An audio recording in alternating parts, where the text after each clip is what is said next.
નમસ્કાર મિત્રો, આજે આપણે વાત કરવા જઈ રહ્યા છીએ એક એવા મુદ્દા પર જે દેશભરના લાખો કર્મચારીઓ અને પેન્શનરો સાથે સીધો સંબંધ જોડાયેલો છે. એ છે 8મું પગાર પંચ. મિત્રો, લોકોમાં આ મુદ્દે ભારે ચર્ચા છે, ઘણા સવાલો છે અને સરકાર તરફથી હજી સુધી કોઈ સ્પષ્ટતા થઈ નથી. સૌથી પહેલી વાત તો એ છે કે સરકારે 8મા પગાર પંચની જાહેરાત 16 જાન્યુઆરી 2025 કરી હતી.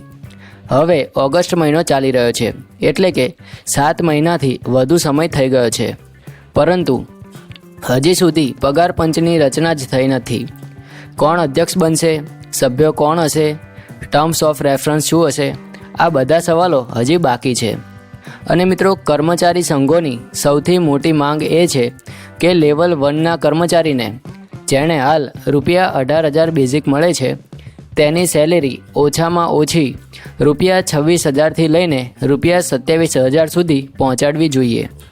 આ માટે ફિટમેન્ટ ફેક્ટર 3 ગણું રાખવું પડશે, જેથી ન્યૂનતમ પગાર ₹51,000 સુધી જઈ શકે.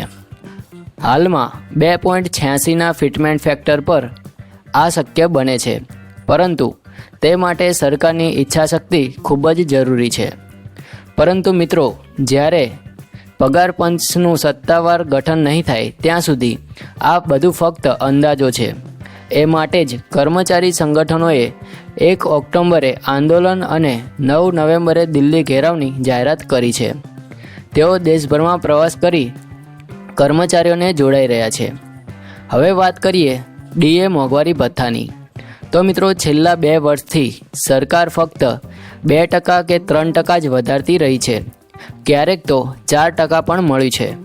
પરંતુ વાસ્તવિક મોંઘવારીમાં આંકડાઓ જુઓ તો ચોખ્ખું થાય છે કે આ વધારો બિલકુલ નાનો છે. સોનાના ભાવ, કાંદા, ટામેટાં, શાકભાજી કે ફળ બધું આસમાને છે. ₹500નો નોટ લઈને બજારમાં જશો તો એક નાની ફેમિલી માટે પણ સંપૂર્ણ શાકભાજી નથી આવતી. પછી કર્મચારીઓને કેવી રીતે પરિવાર ચાલશે? તેમની ખરીદ શક્તિ લગભગ શૂન્ય થઈ ગઈ છે. તો મિત્રો, સરકારનો કહેવાનો એક તરફ એવું છે કે રેવન્યુ સારું છે, જીએસટી કલેક્શન વધારે છે, પરંતુ બીજી તરફ કર્મચારીઓના હકના ભથ્થા કાપવામાં આવે છે. 18 મહિનાનું ડીએ એરિયર્સ હજી સુધી બાકી છે. કર્મચારી સંગઠનોનો આક્ષેપ છે કે સરકારે ડેટામાં હેરફેર કરે છે અને કાયમી રીતે ઓછું ડીએ આપે છે. મિત્રો, હવે એક મોટો પ્રશ્ન એ છે કે શું ડીએ મર્જ થશે, એટલે કે ડીએને ભેગું કરવામાં આવશે? તો મિત્રો, હા, જ્યારે પણ નવું પગાર પંચ આવે છે ત્યારે ડીએ મર્જ થવાનું જ હોય છે. 7મા પગાર પંચ સમયે પણ 100% ડીએ મર્જ કરાયું હતું. હાલ લગભગ 55થી 57% ડીએ જમા છે, એટલે તેની મર્જિન તો નિશ્ચિત જ છે. પરંતુ કેટલું મર્જ થશે અને કેટલું ફિટમેન્ટ ફેક્ટરમાં ઉમેરાશે એ પંચના નિર્ણય પર આધારિત રહેશે. અંતમાં એક મહત્ત્વનો મુદ્દો, કમ્પ્યુટેશન પેન્શન. તો મિત્રો, હાલમાં 15 વર્ષ સુધી પેન્શનમાંથી કપાત થતી હોય છે.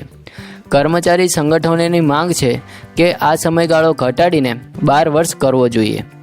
હાલમાં 15 વર્ષ સુધી પેન્શનમાંથી કપાત થતી હોય છે અને કર્મચારી સંગઠનોની માંગ છે કે આ સમયગાળો ઘટાડીને 12 વર્ષ કરવો જોઈએ, કારણ કે 15 વર્ષની કટોકટી લાંબા ગાળે કર્મચારીઓને નુકસાન પહોંચાડે છે.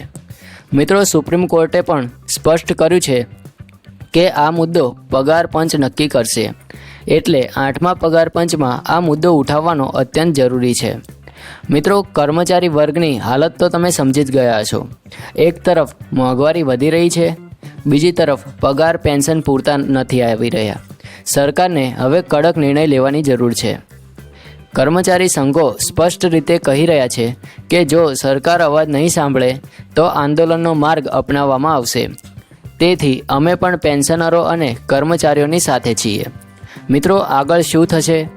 8મા પગાર પંચની રચના ક્યારે થશે, ફિટમેન્ટ ફેક્ટર કેટલું હશે, ડીએનું શું થશે, આ તમામ પ્રશ્નોના હલ અને આ તમામ અપડેટ્સ અમે તમને અમારી ચેનલમાં પહોંચાડતા રહીશું.